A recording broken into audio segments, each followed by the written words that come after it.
말라 죽을 수밖에 없고요. 기초공사가 없는 집은 사상 누각이라고 그래갖고 모래 위에 지은 집이라서 파도 한 번만 휩쓸고 가면은 다 무너지는 거. 아니 집이 아무리 근사하면 뭐합니까? 기본과 본디가 없고 본질을 모르는데. 저희 자식 세대를 뭐 가장 가난한 세대? 우리 전쟁을 치렀던 윗세대는 설령 사회자본이나 문화자본이나 지식자본이 부족했었을지언정 그들은 그래도 뭔가 공부하고 노력하고 뭔가 희망이 있었어요. 차곡차곡 쌓으면 이루어지리라.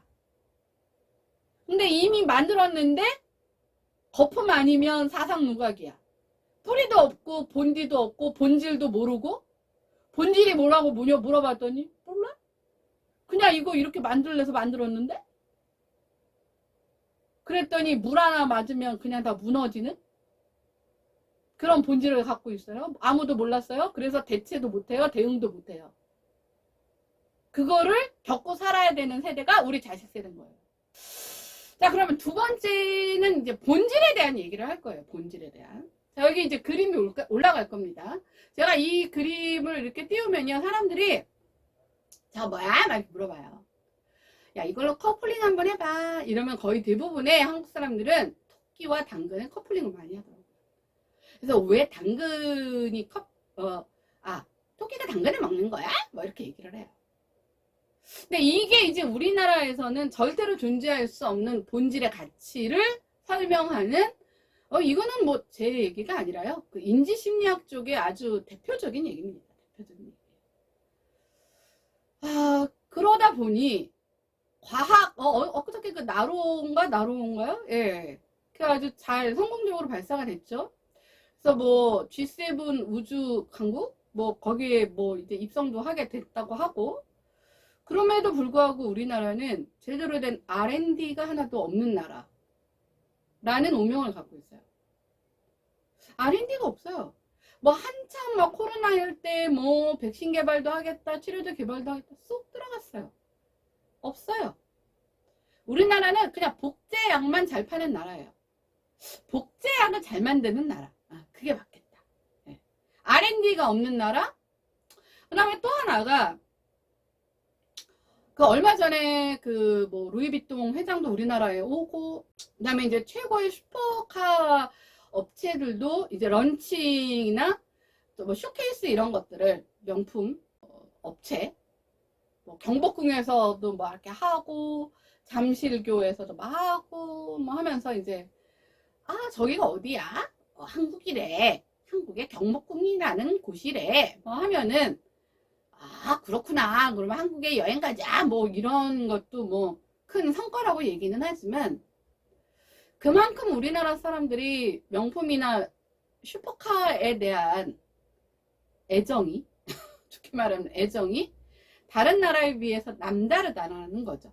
사실은 이제 명품이 뭐 슈퍼카는 잘 모르겠고 명품은 사랑의 1위 나라가 중국이었는데 중국은 머리부터 발끝까지 명품. 근데 이제 리오프닝이 돼서 아싸 그럼 중국이 다시 사주겠지 했는데 돈이 없나 봐요. 근데 그만큼 사준 나라가 걔네는 인구가 14억 명이고 우리나라 5천만 명인데 시장 대비해서 우리나라가 거의 1등을 먹었대요.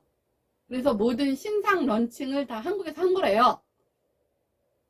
근데 문제는 뭐냐면 그렇게 명품을 사랑하는 우리나라는 왜 명품을 못 만들까? 우리나라 손재주 기가 막히잖아요. 옛날에 지금은 없어졌지만 기능올림픽? 그런 거 있었을 때 우리나라가 다 1등 했어요. 근데 명품을 그렇게 사랑하는데 명품이 없어요. 우리나라는. 왜일까요? 이게 뭐냐면 R&D가 없는 나라랑 같은 맥락이라는 거죠. 근데 제가 요 얘기는 이제 다음 시간에 할 거지만 잠시 언급을 하자면 그 경복궁에서 막 쇼케이스 하고 뭐 저거 하고 뭐 그때 이제 어떤 그 프랑스인가 뭐 어디 언론인지는 잘 모르겠습니다만 거기서 저런 현상 명품이 이제 한국으로 뭔가 런칭 쇼나 뭐 이런 것들을 한국에서 하는 이유를 한국인들의 국민성으로 이제 비하를 하는 그 언론 그 기사가 있었어요. 그게 무슨 제목이 이런 거였어요. 한국인들은 사회적 갑옷을 입고 자기 자신은 없다. 뭐 이런 내용이었어요. 뭐 제가 그 원문을 본 게 아니라 그 원문을 번역한 걸 보다 보니까. 그러니까 결국 사회적 갑옷이라는 게 뭐냐면 내 자신은 보잘것없고 내 자신, 김일균이라는 자신은 너무나 초라하고 부끄러우니 여기다가 처벌 머리부터 발끝까지 명품을 휘감아서 나 이런 사람이야. 이런 걸 과시하겠다라는 거죠. 이게 근데 어느 정도 갑자기 부자가 된 나라에서는 어느 정도는 다 한 번씩은 겪고 가는 과정이라고는 하더라고요. 그 급격한 경제 성장을 맞닥뜨렸을 때, 그 우리나라에서도 있었잖아요. 그 90년대 졸부들. 무조건 외제차에다가 머리부터 발끝까지 다 뭐 명품으로 휘감고, 오죽하면 오렌지죠. 야, 타! 뭐 이것도 있고. 그러니까 그게 과도기적으로는, 갑자기 내가 생각하지 않았던 돈이 생기면 이제 겪을 수 있는 내용이기는 한데, 그게 이렇게 지속 가능하기는 쉽지 않은데, 한국은 참으로 지속 가능하다 이 얘기예요. 그러니까 어떻게 보면은, 우리나라는 참 본디 없이, 그쵸? 본질 없이, 남의 것을 소환해서 내 자신을, 좀 있어 보이게 하는 과시? 뭐라 그러죠? 그거? 허영? 이런 민족이다라는 것들을 사실은 스스로 입증한 결과물이다라는 그런 외신이 있더라고요. 그러면 우리나라는 진짜 국민성이 본질이 없는 걸까요? 본질이 있는지 없는지는 잘 모르겠습니다만 본질이 없는 행동을 지금 전 사회 구석구석에서 하고 있는 건 맞는 것 같습니다. 네. 제가 여기 본질이라는 것을 설명을 하기 위해서 이걸 한번 준비를 해봤습니다. 이 눈에 보이는, 여러분들 눈에 보이는 화면에 눈에 보이는 모습들이 있죠. 이게요, 그 안에 들어가 있는 액체가 물이 아니에요. H2O가 아니야. H2O가. 얘는 무슨 특수 물질이래요. 그래서 보통 이렇게 병에 뭔가 이런 사물을 넣어놓으면 이게 진공 상태가 아닌 이상은 이게 부식이 되거나, 그쵸? 부패가 되거나 변질이 되겠죠. 본질이. 그 본질이 바뀌는 거에는 형태의 본질이 바뀌는 경우도 있고, 예를 들면 이게 이제 수초인데, 수초라는 지금의 형태가 아닌 다 막 뭉그러진 형태로 바뀔 수도 있고, 그렇죠? 형태의 본질이 바뀔 수도 있고, 아니면 이 내용물이 뭐 이 안에 들어가 있는 어떤 지금 이게 이제 물이 아니라고 말했잖아요. 이 액체가 투명하기는 하지만 그것들을 보존하는 보존제라고 하더라고요. 이 보존제에 의해서 이게 언제까지 보존이 될지까지는 잘 모르겠어요. 하지만 이게 그냥 물에 담가 놨을 경우에는 100% 부식이 됐거나, 그럼 형체를 알아볼 수 없게 이제 이 형태의 본질도 사라지고, 그 다음에 이 안에 들어가 있는 수초라면 수초를 만든 재질이 있었을 거 아니에요. 그 재질도, 그쵸, 본질이 사라졌겠죠. 그래서 이렇게 보면, 이렇게 들어서 보면 그냥 병 안에 흙탕물 비슷한 형체가 없는 쓰레기가 들어가 있을 수도 있어요. 그쵸? 한참의 시간이 지난 후에. 그런데 이게 본질이 어떤 거였는지를 알기 위해서 우리는 그래서 어떤 행동을 하느냐. 자, 이렇게 이름표를 달아놓습니다. 이름표를. 자, 제가 여기 이름표를 다 달아놨어요. 이렇게. 자.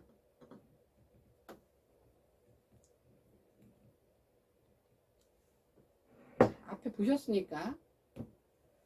자, 이 이름표가 달려 있으면 설령 이게 뭐 그렇다고 뭐 1000년, 만년 가진 않을 거 아니에요. 이렇게 이름표가 달려 있으면, 자, 설령 지금은 이렇게 멀쩡한 이 네임, 이 펜, 그러니까 네임 카드하고 이 안에 들어가 있는 내용물이 일치되어 있는 본질을 설명하는 뭐 하나의 그 체계가 만들어졌지만, 이게 100년 지나 1000년 지났을 때 예를 들면 아무리 이게 보존자라고 해도 얘도 한계가 있을 거 아니에요. 유통기한이 있을 거 아니에요. 그래서 이 안에 있는 것들이 다 문드러져서 그냥 시커먼 뭐 예를 들면 흙탕물처럼 변했을 때에도 우리는 이 안에 본질이 뭐였는가를 알기 위해서 뒤를 보면 이 안에 이게 있었나 보구나를 확인할 수 있겠죠. 근데 예를 들면 이걸 다 띄워버려. 누군가가. 제가 다 이걸 띄워버릴게요. 자, 띄워버렸어요. 이걸 띄워버리면, 자, 지금 현재 상황에서는 이렇게 눈으로 봐서, 이거 무슨 색, 무슨 모양. 이거 무슨 색, 무슨 모양.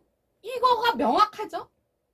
근데 이게 만약에 한 50년이 지나 100년이 지나 흙탕물이 되어버리면 우리는 이 안에 본질이 뭐였는지 전혀 알 수가 없는 거예요. 전혀. 그러니까 원래부터 우리나라의 국민성 안에 이런 본질을 가치로 두는 게 있었는지 없었는지 우리는 알 수가 없어요. 왜냐면 그 본질의 가치를 뒀다는 네임, 아까 카드도 없고, 현대사회, 우리가 지금 겪는 사회에서는. 그 다음에 이 본질을 그렇게 유지하고자 하는 이 보존제에 해당하는 부분도 갖고 있지 않아요, 우리는. 그냥 이것들이 다 이제 수명을 다하고, 수명을 다해서 이것들이 흙탕물이 되어버린 뭐 그런 상황에 지금 놓여져 있는 거죠. 그러니까 원래 국민성이 본질이 없는, 본디 없는 국민성이었는지 그렇지는 않았는데, 이런 사실들이 다 어디에 흩어져서 소멸되고 사라지고 뭐 잊혀지고 뭐 남지 않다 보니 그냥 그런 국민이 되어 버렸는지 뭐 그건 솔직히 잘 모르겠어요. 근데 중요한 건 우리나라의 안에 있는 사회의 어떤 구성 요소들이나 구성원들의 행태나 이 구조를 보면요, 본질이 없어요. 자, 제가 본질이 없게 된 사례 한 4-5가지를 얘기를 하겠습니다. 자, 본질이라는 건 이런 거예요. 요즘에 낭만 닥터 김사부라는 드라마가 있는데, 진짜 못 봐주기는 하겠더라고요. 근데 그게 약간 뭐 이렇게 보면 시즌 3고 실화를 바탕으로 어쩌고저쩌고 뭐 이렇게 뭐 그 설명이 돼 있더라고요. 근데 거기에 본질은 뭐예요? 1번, 의사는 존재하는 이유가 뭐죠? 환자를 살리기 위해 존재하는 게 의사죠. 환자를 살리기 위해 환자가 먼저여야 되는 게 의사죠. 우리나라 의사는 어떻죠?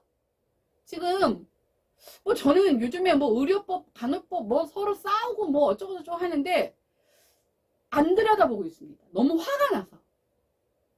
둘 다요, 환자는 눈에 없어요. 저는 제가 봤을 때는 분명히 그 의료계가 조금 더 똘똘 뭉쳐서 갑질을 하는 건 맞는 것 같아요. 왜냐면 구조적으로 사회적으로 의사라는 지위가 간호사보다 높게 평가되기 때문에. 아니, 오죽하면은 제가 아주 충격 먹은 게 무슨 강남에 뭐 듣보잡 학원이 생겼는데 초딩 의대반이 생겼대요. 뭔가 들여다봤더니, 야, 의대를 가려면 수학을 잘해야 돼. 수학을 잘하려다 보니까 너 초등학교 때부터 빨리빨리 해서 선행학습해야 돼. 그래서 5년 정도의 선행학습을 수학을 먼저 하고 있는 게 초딩 의대반이에요. 뭐 거기 뭐 10명 뭐 뽑는데 설명에 100명의 엄마들이 왔대. 하여튼 이런 구질구질한 이런 제가 상황을 접하면서 자, 의사들이 존재하는 이유는 결국 뭐예요? 환자를 살리기 위해서가 아니라 환자를 통해서 부와 명예를 얻기 위해. 환자를 뭐 죽여서까지라고 표현하기는 뭐하지만 죽을 수도 있으니까 죽여서까지라도 내 배만 불리고 내 명성만 유지하면 되는 존재인 의사들이 거의 90% 가까이 된다라고 나는 봐요. 물론 나는 그 10%에 해당하는 의사분들을 만나서 정말 다행이긴 하지만, 그러니까 예를 들면 이런 거예요. 환자가 저 약을 처방받아서 어떻게 사용할 수 있을지 확인도 하지 않고 뭐 졸피뎀 이런 위험한 약물을 뭐 2달치, 석 달치 그냥 막 처방해주는 의사. 그게 좀 유난히 심한 게 정신과더라고요. 그래서 저는 사실 정신과 치료를 3년 전부터 계속 권유를 받았는데 제가 거부를 했어요. 못 믿겠다고. 그러다가 이제 하여튼 그렇지 않은 분을 소개받아서, 그러니까 이게 뭐냐면 환자의 건강이 먼저가 아닌 거예요. 그 환자를 통해서 내가 약을 처방해 줌으로써 나한테 얻어지는 이득, 그것들을 처방해 줄 수 있는 권한을 남용해서 나한테 얻어질 수 있는 이득과 부, 명예, 그게 의사의 본질이 돼버린 거예요. 그리고 물론 뭐 정책적으로 바뀌어야 되는 것도 맞지만 그 소아과 안 하겠다, 뭐 응급 외상과 뭐 안 하겠다, 뭐 전부 다 하겠다는 게 정신과, 피부과 이거 한다면서요. 환자는 없는 거예요. 그러면은 응급으로, 아니 역으로 생각하면 자기가 정신과 의사면 자기가 정신과 의사라 한들 자기가 외상 응급수술에 집도할 수는 없잖아요. 그럼 자기도 교통사고를 당할 수가 있고 자기의 사랑하는 가족도 당할 수가 있는데 그건 알 바 아닌 거예요. 그냥 돈 벌기 쉽고, 그렇죠? 그리고 별로 뭘 해도 말에 안 오르고, 의료 과실이냐 어째 뭐 이런 말에 안 오르고 그냥 편하게 살 수 있는 과, 거기에만 몰리고. 아니 그래서 코로나 겪으면서 뭐 의료진이 부족하다 어쩌고 해서 의대 정원을 좀 늘려달라? 절대 못 늘려준다면서요. 그러니까 OECD 국가 중에 환자당 의사 수가 적은 나라가 우리나라잖아요. 물론 의료 건강보험 요 부분은 굉장히 잘 돼 있긴 하지만 지금 뭐 갑자기 응급 상황이 생겨서 응급실을 떠돌다가 다 거절을 당해서 사망한 사례들이 특히 소아한테 굉장히 많이 나타나고 있잖아요. 돈 안 된다고 안 나간다면서요. 어차피 난 결혼 안 할 건데? 아니면 나는 뭐 의사니까 내가 아는 의사 이렇게 건너 하면 할 수 있다는 뜻인가요? 그러니까 의사의 본질은 뭐 히포크라테스인가요? 그 선서? 그럼 뭐 하려고 하죠? 의사의 본질은 환자를 살리는 게 아니라 환자를 통해서 나의 전문성을 잘 활용해서 환자를 통해서 부와 명예를 얻고, 때로는 환자한테 치명적이더라도, 그게 뭐 어떤 그 비만 치료제 같은 경우도 굉장히 이게 잘못 그죠? 오남용이 되면, 과잉 복용이 되면 사망할 수도 있는데도 그냥 막 처방해 주더라고요. 그 다음에 졸피뎀이라는 성분으로 옛날에 그 김성태인가? 예, 그 가수가 죽었잖아요. 그렇게 위험한 약물임에도 불구하고 한 달치, 2달치 그냥 처방해 달라는 대로 줘요. 그러다 환자가 죽거나 말거나 자기는 안 할 바 아닌 거예요. 환자가 처방해 달라 그러면 주는 거예요. 이게 분명히 위험한 거임을 뻔히 알면서도. 그래서 환자가 죽을 수도 있는 거잖아요. 내 책임 아닌 거예요. 왜? 나는 약만 팔면 되니까. 이게 의사의 본질이 돼버린 사회. 그러니까 본질이 없죠. 본디 없는 아주 천박한, 그쵸? 천박한 이게 사회 자본인 거죠. 자, 두 번째가 이 정치인들 뭐 천박한 사회 자본인 거는 뭐 예전부터 알고 있었지만 요즘에 뭐 그 김남국이라는 의원이 뭐 가상화폐를 했느니 어쨌느니 뭐 이제 뭐 굉장히 시끄럽잖아요. 근데 그 정치 평론가인지 정치학 교수인지 난 모르겠어요. 자주 나오는 아저씨 있어요. 난 아저씨예요. 그 아저씨가 나와서 한다는 얘기가 뭔지 아세요? 아니 대한민국은 자유민주주의 국가인데 국회의원이라고 가상화폐를 했다는 게 왜 이렇게 문제가 되냐가 그 사람의 워딩이에요. 물론 우리나라에서는 미국 같지 않아서 아직 가상화폐를 그 공직자들 다 그 재산 신고하고 뭐 하잖아요. 뭐 이해 충돌 방지 뭐 거기에 미비했던 거 인정합니다. 근데 지금 전 국민이 특히 그 청년 그 사람이 청년 의원이었나 보죠? 분개하는 이유가 그 사람이 가상화폐를 한 게 아니잖아요. 그건 본질을 왜곡하는 거잖아요. 이렇게 해서 막 물을 흘리는 거잖아요. 그래서 이 안에 원래 본질이 모르고 있는 본질이 뭔지를 잘 모르는 사람들한테 계속 이 본질이 이거였거든 하고 선동하는 거잖아요. 아니 김남국이라는 사람이 가상화폐 한 걸로 문제 삼는 게 아니잖아요. 지금 그 가상화폐를 한 자금이 뭐 그 사람의 말에 의하면 자기가 뭐 주식했던 거 팔아서 했다는데 그 주식해서 판 자금 고스란히 예금에 잘 계시더만요. 그럼 이건 무슨 돈으로 한 거야?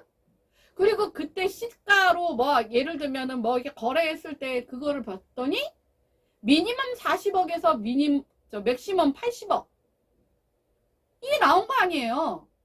그래서 평균치를 60억 얘기하고 있는 거잖아요. 그럼 그 돈은 어디서 났는데? 국회의원이잖아요. 법사위 소속이더만. 그럼 이 사람은 그만한 권력을 갖고 있는 거죠. 의심할 수 있는 거죠. 그 다음에 또 하나가 그 사람 세비 우리 세금으로 줍니다. 한 달에 그 사람이 받아가는 세금이 1,000만 원이 넘는데요.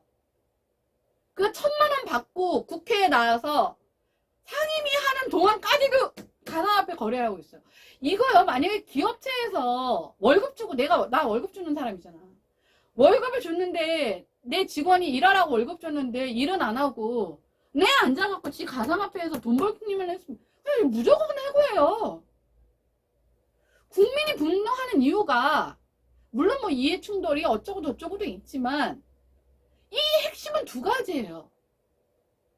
하나는 그 출처를 알 수 없는 그 수십억 된 돈을 그 사람 말에 의하면 거의 자기 전 재산의 90% 이상 되는 돈을 무슨 비트코인 같이 검증된 가상 코인도 아닌 짭코인, 김치코인, 코인 하는 사람들조차도 고개를 절레절레 흔든다는 거기에 90% 이상 몰빵한 그 부분에 대한 의구심을 얘기하는 거고, 또 하나는 본인의 직무가 국회의원인데 직무 시간에 가상화폐를 하는 사람들조차도 혀를 내두를 정도의 현란한 거래 뭐 기술이야? 그러면 일을 안 했다는 거잖아요. 그 직무를 유기한 부분이잖아요. 그 부분을 얘기하는데 그 본질은 다 흐려놓고 아니 국회의원이라고 뭐 가상코인 하지 말라는 법이 불법입니까?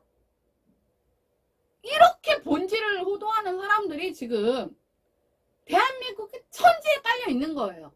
이건 한 얘기는 하지만. 그리고 그런 사람들이 목소리 크고 여기저기 쑤시고 다니면서 목소리 큰 놈이 이긴다고 선동을 하다 보니 이 본질의 이 모양을 보지 못한 사람 입장에서 보면 그런 거야? 이렇게 오해할 수가 있는 거죠. 자, 세 번째. 이건 제가 겪은 얘기지만 저는 정말 이 롯데라는 이 기업의 가치 철학은 정말 본질을 가장 뭐라 그러죠? 왜곡한 기업 중에 하나라고 저는 생각을 합니다. 제가 얼마 전에 저는 이제 거의 대부분 상품을 홈쇼핑에서 구매를 하는데, 이제 어떤 상품인 경우는 여기저기서 다 파는 상품이 있고, 어떤 경우에는 그 채널에서만 파는 상품이 있어요. 근데 이 방송 중에 사야 혜택이 있어요. 모바일 혜택 같은 게 있는데, 저는 모바일 혜택을 못 받잖아요. 근데 롯데는 모바일 혜택을 따로 주지 않고 그냥 쿠폰 지급을 해요. 5%. 당연히 쿠폰 지급이 될 줄 알았죠. 안 된대요. 왜 안 되냐? 그랬더니 저마진 상품이라서 안 된대요. 근데 그렇게 해서 할인 혜택을 하나도 못 받은 적이 한 2번 있었어요.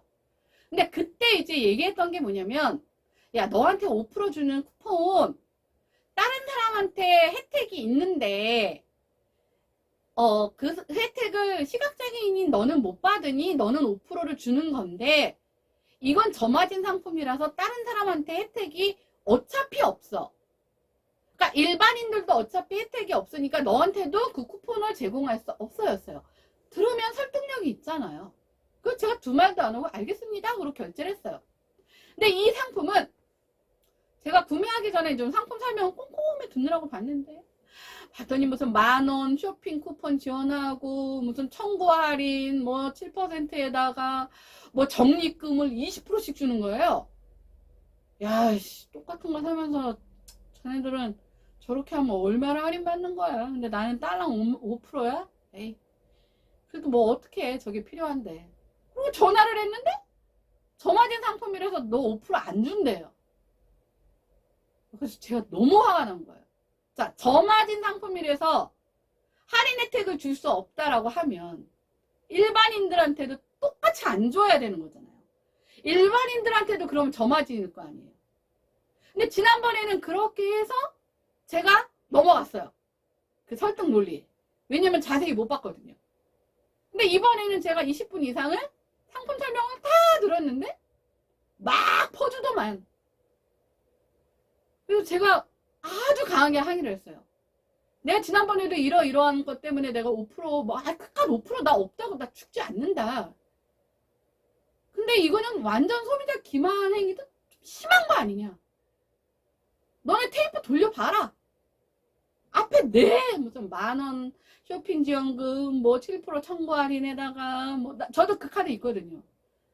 거기에다가 적립금 20% 떠들어 대놓고 걔네들한테는 저마진이 아니고 나한테만 저마진이냐고 이제 제가 그랬더니 그건 좀 아닌 것 같다고 하면서 5%를 할인해 줬어요. 그러니까 이 저마진 상품이라는 이 본질하고는 전혀 상관없는 거예요. 그냥 지들이 뭐라 그러죠? 앞에 보여서 막 화려하게 쏴주는 어떤 현란한 마케팅 기법으로 쓸 때는 저마진이 아니었다가 시각장애인한테 5% 할인해 줄 때는 이것까지 마진도 낮은데 저것도까지한테 뭘 5%까지 줘. 빼버린 거예요. 그래서 제가 그 순간을 포착을 하고 항의를 했더니 아마 나한테만 지급을 했을 거예요. 다른 시각장애인들이 만약에 똑같이 전화를 했으면 고객님 이거 저마진 상품이라서요. 이거는 할인 혜택이 없습니다. 아마 이러고 말았을 겁니다. 이렇게 기업에서 소비자를 대상으로 특히 제가 보통 소비자의 어떤 실적을 평가하는 게 뭐죠? 소비자가 얼마나 그 지점에서 매출을 많이 올렸냐 이걸로 백화점에서도 뭐 블랙라벨, 레드라벨, 뭐 골드라벨 이렇게 정하잖아요. 근데 홈쇼핑에서도 사실은 그렇게 시스템이 돼 있는 데가 있어요. CJ나 GS가 제일 잘 돼 있어요. 하여튼 GS가 뭐든지 제일 잘 돼 있어요. GS 같은 경우도 이제 전년도 또는 전월 매출에 따라서 뭐 VVIP 그럼 5% 할인. 그거보다 실적이 적으면 VIP. 그거보다 아예 없으면 그냥 할인이 없어요. 이게 맞는 거잖아. 실적 대비로 혜택을 주는 게 맞잖아요. 근데 롯데는 내가 1,000만 원어치를 써든 컨텐츠를 쓰던 상관없이 그냥 5%예요. 근데 그나마도 일반인들한테는 마구마구 퍼주면서 딱 시각장애인 쿠폰 5% 주는 나한테만 저마진이래요. 그러니까 이런 것들에 대한 저마진이라는 것에 대한 본질을 내가 건드리니까 그제서야 죄송합니다 하고 5% 넣어줬어요. 그래봐야 몇천 원 되지도 않아요. 근데 제가 그럼에도 불구하고 그러고 나면요 진이 다 빠져요. 그럼에도 불구하고 제가 그렇게 계속 두드리는 이유는 너무 지금 다 뭉개져 있으니까 살릴 수 있는 본질을 살리려고. 자, 네 번째는 우리나라에서 저는 가장 적폐고 가장 지금 시대에 뒤떨어진 조직이 어디냐라고 저한테 물으면 저는 사법부라고 얘기를 할 수 있습니다. 그래서 어저께 들은 뉴스 중에 충격적인 뉴스가 이제 어떤 남자가 캄보디아인 여자 아내를 얻어서 임신 7개월 상태에서 교통사고가 난 거예요. 근데 이 캄보디아인 여자랑 결혼을 한 지가 얼마 안 됐을 거 아니에요. 이 결혼을 하자마자 이 캄보디아인 여자 앞으로 생명보험을 100억 원어치나 들어놨어요. 그리고 7개월 임신한 상태에서 뭐 화물차를 운전하다가 교통사고가 나서 아기하고 엄마가 다 죽었어요. 근데 임신한 상태에서 사망을 하면 이게 뭐 2명으로 간주가 돼서 보험료가 더 올라가나 봐요. 그 수렴하는. 그랬는데 대법원에서 무죄 판결이 났어요. 그래서 이 사람이 100억 원을 다 수렴하게 됐어요. 근데 이 100억 원을 수렴할 수 있게 무죄 판결을 내린 대법원 이전에 1심은 약간 뭐 검찰이 뭐랬더라? 졸음운전을 했다라는 사실을 증명하지 못해서라고 하면서 무죄가 났고 2심은 무기징역이 났는데 대법원에서 무죄가 선고가 났는데 그 무죄가 선고 난 이유가 골 때려요. 첫 번째가 뭐냐면요. 그 캄보디아인이 한국말을 곧잘해서 그 계약서의 내용을 다 숙지했다라고 볼 수 있다. 그 캄보디아인 여성은 죽었잖아요. 그게 무죄 사유의 첫 번째고요. 자, 두 번째는 아니 지도 사람인데 잘못하면 지도 죽을 수 있는데 설마? 이게 두 번째 사유래요. 근데 여러분들 보험 들어보셨어요? 저는 보험 대상자도 안 되고 해서 저는 들지도 않고 저 아이 보험 하나 들어주는데 미쳐버리는 줄 알았어요. 40분을 모락모락을 떠들어대는데 한국말이잖아. 제가 웬만한 그리고 한자어나 이런 것들을 굉장히 친숙해서 다른 사람보다는 이해력이 그렇게 떨어지지 않는다고 생각을 하는데 뭔 말인지 하나도 모르겠어요. 진짜. 그런데 그리고 나중에 오는 보험 증서 보셨어요? 거의 책자예요. 글씨는 깨알이에요. 한국말로 썼지만 다 한자예요.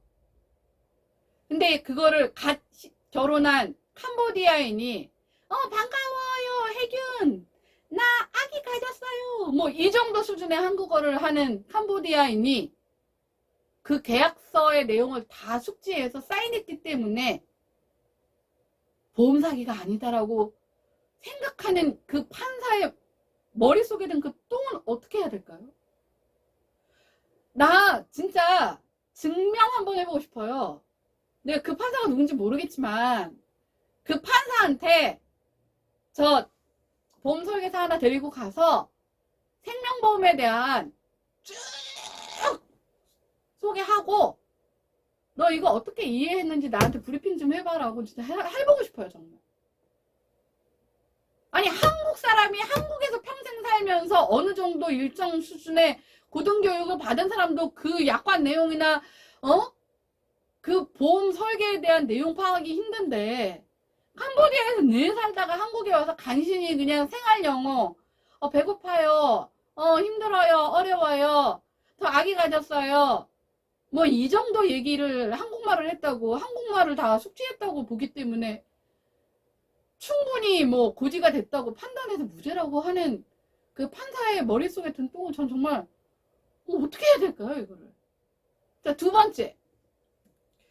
아니, 재판관이라면서요. 그러면 수많은 범죄자들을 맞닥뜨렸을 거 아니에요. 근데 범죄를 저지르는 범죄자의 심리는 빵점인 거예요. 보통 보험 사기를 저지르는 사람들을 보통 우리는 소시오패스라고들 하죠. 돈을 목적으로 사람의 목숨을 도구화하거나 파리 목숨처럼 생각을 해서 내 이득을 얻을 때까지는 먹이주고 입혀주고 먹여주고 하다가 내가 이득을 취하는 순간 가차없이 죽여버리는, 그게 소시오패스잖아요. 근데 그 소시오패스들의 특징에는 자기의 목적과 수단을, 그 목적을 달성하기 위해서는 수단과 방법을 가리지 않는다가 본질이에요. 막말로 재수없어서 그러다 내가 뒤지더라도 보험료를 탈 확률이 단 10%라도 있으면 나는 그 짓을 한다가 범죄자의 마인드라고요. 근데 일반인도 아닌 수많은 범죄자를 맞닥뜨리고 재판을 하는 판사 머릿속에 아니 그래도 설마 범죄자가 지도 죽을 수 있는데 그랬겠어요?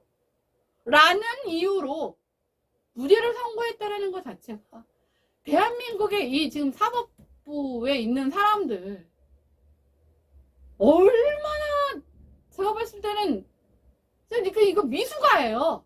사법 미수가. 꼴통이에요. 진짜. 이런 사람들이 판결을 내리고 있어요. 자, 그래서 이 사람은 무죄를 선고받고요. 지금 열심히 두드려서 지금 1억은 일단 받았고, 뭐 수십 개의 보험사에다가 생명보험을 들어놨더라고요. 그거 하나씩 다 탈목을 신났어요, 지금. 만약에 이 사람의 무죄가 났고, 만약에 이 사람이 만약에 수령한 100억 원을 다 뭐 도박이나 막 예를 들면 이런 걸로 탕진하면 이 사람은 또 비슷한 범죄를 저지를 겁니다. 그러면 또 다른 피해자가 나타나겠죠. 자, 제가 이 본질의 내용에서 왜 이것을 핵심으로 두느냐? 생명보험이라는 것에 대한 본질이 없는 거예요.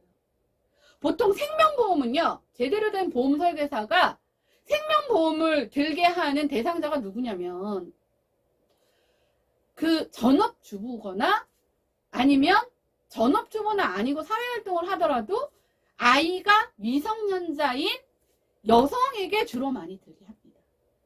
왜냐면 양육을 해야 되잖아. 근데 한참 양육을 해야 되는데 가장이 사망했을 경우 그 양육의 부담을 줄여주기 위해서, 그래서 주로 그 보험을 드는, 그 생명보험을 드는, 그쵸, 주체자가 보통 가장인 경우가 많아요. 그래서 제 주변에도 보험 설계사 분이 몇 명 계셨는데, 그래서 이미 아이가 다 장성한 상태에서는 뭐죠? 남편의 그 생명보험을 들게 하지는 않는다고 하더라고요. 물론 생명보험이 보험 설계사 입장에서는 좀 짭짤하게 많이 남는데요. 그럼에도 불구하고 제대로 정신 박힌 사람은 왜? 이건 본질이 아니니까. 생명보험을 그 보험 설계를 한 목적은, 그 본질은 이 어린 미성년자의 자녀를 둔, 그래서 보통 독신인 사람들은 생명보험을 들려고 하지 않는다는 거예요. 아니면 다 장성한 아이들이 다 이미 다 성인이 됐어. 그 상태에서는 50 넘은 남편, 아내의 생명보험을 들게 하지 않는다는 거예요. 왜? 자녀들 알아서 이제는 독립 개체잖아요. 근데 그런 생명보험을 캄보디아인 아내가 죽으면 이 한국인 남자가 생업을 할 수가 없나요? 그래서 이 캄보디아인 여성과 결혼한과 동시에 이 남편이 뭐 화물 기사인지 잘 모르겠지만 자기 수입의 거의 대부분을 보험료로 납부를 할 정도의, 아니 뭐 돈이 뭐 월 뭐 10억씩 들어오는 사람은 그런 생명보험 들지도 않겠지만 이 자체에 대한 부분 자체가 본질에서 벗어난 행위잖아요. 그러면 이게 보험 사기일 확률이 높은 거잖아요. 근데 2020년 이후에도 아직도 이 아까 내가 얘기했던 생명보험이라는 존재에 대한 본질은 싸그리 존재하지 않아요. 없어요. 몰라요. 그냥 캄보디아인 여성 한국말 곧잘 하는데? 그러니까 사인했으면 된 거 아니에요? 이거 아니면? 아니, 지도 죽을 수 있는데 설마. 아니 재판관이 설마 하고 무죄를 내립니까? 근데 무죄 사유가 그거예요. 제가 격분을 넘어서요. 정말 바탕 없고 본질 없고 본디 없는 국민성 맞네. 제가 확신을 내렸습니다. 자, 그 뉴스를 끝나고 나서 이제 마지막 5번째, 제가 요즘에 드라마를 정말 안 보는데 본 게 이제 아까 처음에 얘기했던 낭만 닥터 김사부인가? 그걸 보는데요. 저는 이제 주로 드라마를 귀로 많이 듣잖아요. 대사를 많이 보고. 화면 해설을 안 봐요. 화가 나서. 근데 그 주인공의 연기가 그 한석규 씨하고 이경영 씨를 제외하고는, 거기 한 명 더 있는데 누군지 잘 모르겠어요. 그 남자 주인공하고 여자 주인공으로 나오는 그 주인공은요, 일단 그 서우준이로 나오는 그 남자 배우는 연기를 안 해요. 제가 화가 나던데, 여기 이렇게 저희 고대 앞에 지나다니는 청년들 10명 제가 무작위로 잠시만요 해서 허락을 받고 동의를 구하고 요 대사 한 번만 해주시겠어요? 라고 하면 열의 6은 그 정도 할 것 같아요. 그 정도. 자신 있어요. 연기를 안 해요. 저는 귀로 대사를 듣잖아요. 이게 음식인데 맹탕 같은 느낌? 아무것도 없어요. 그냥 말만 있을 뿐이에요. 말. 자, 그 다음에 그 여자 주인공으로 나오는 그 차은채인가? 뭐 그 역할로 나오는 그 배우는 저는 그 배우를 잘 몰라요. 여기서 처음 봤는데 그 배우 때문에 채널을 수십 번도 넘게 돌려요. 듣다가 너무 화가 나서. 일단 대사가 안 들려요. 대사가 안 들려요. 아예 리딩이 안 된다는 거죠.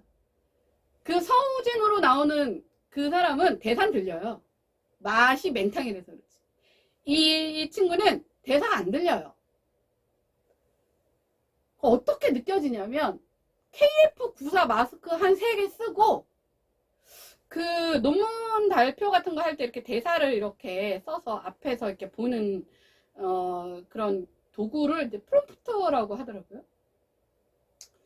제 느낌에는 어떤 느낌이 드냐면 마스크를 3개 쓰고 이게 의학 용어들도 굉장히 많잖아요. 말이 어렵단 말이에요, 대사가.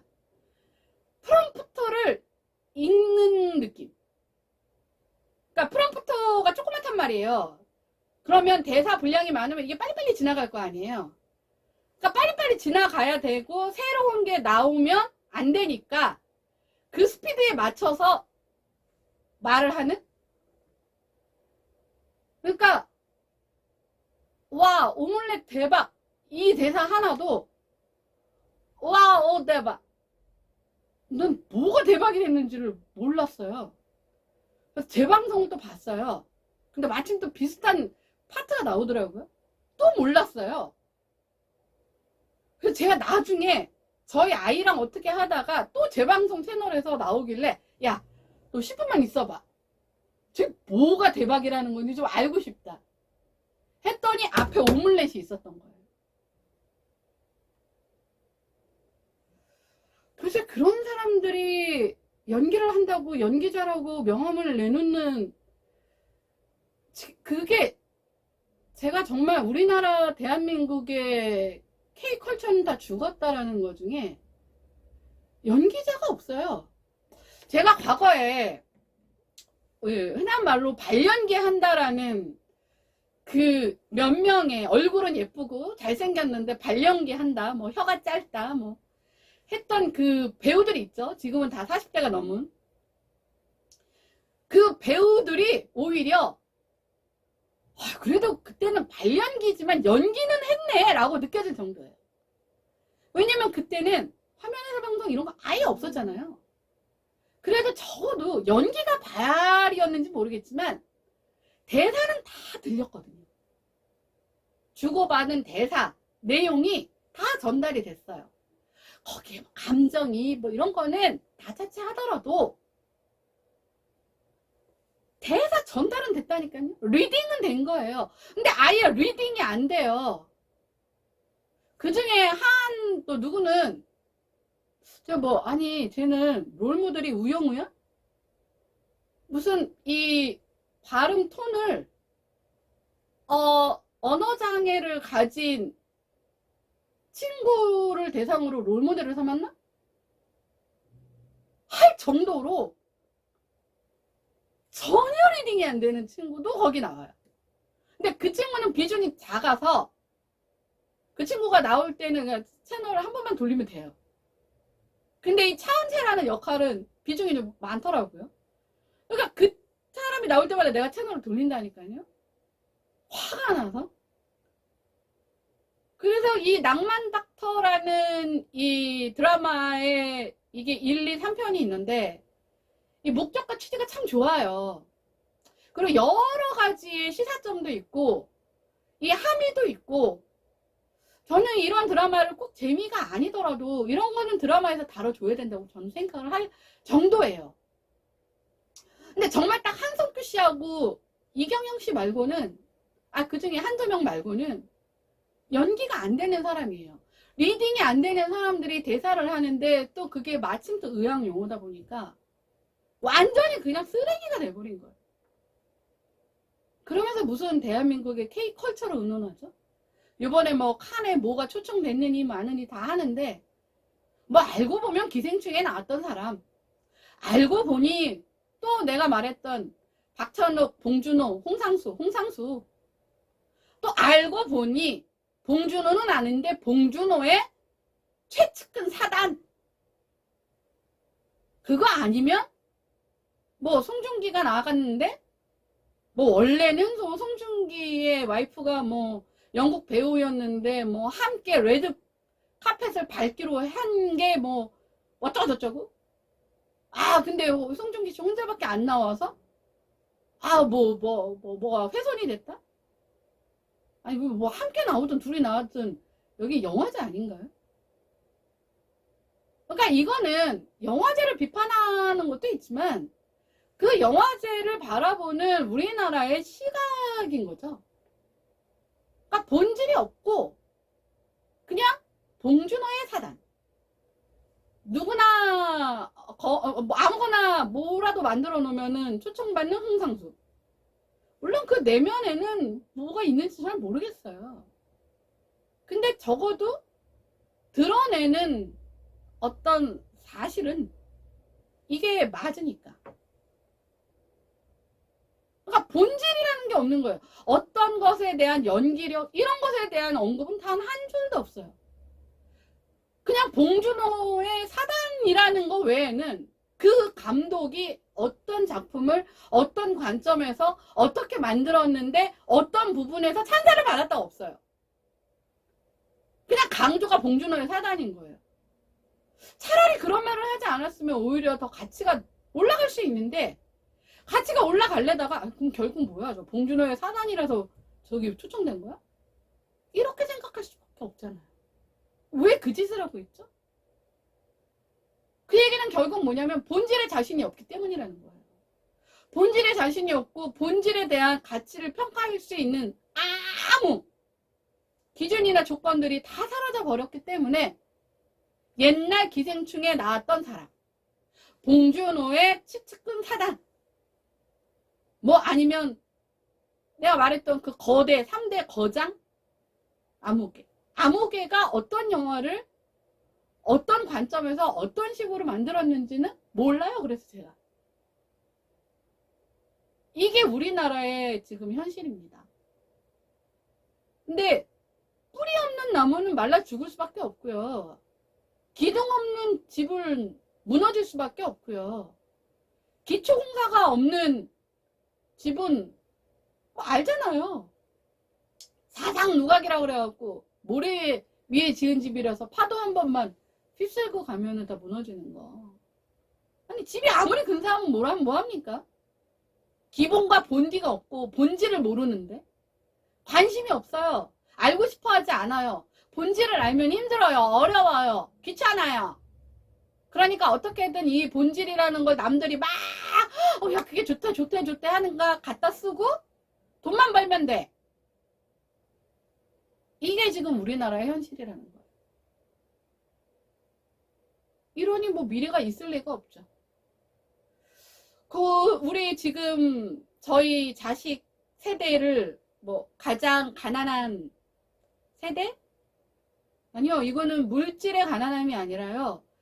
사회자본, 문화자본, 지식자본, 그 다음에 인격자본이 정말 최악으로 전무한 상황인 거예요.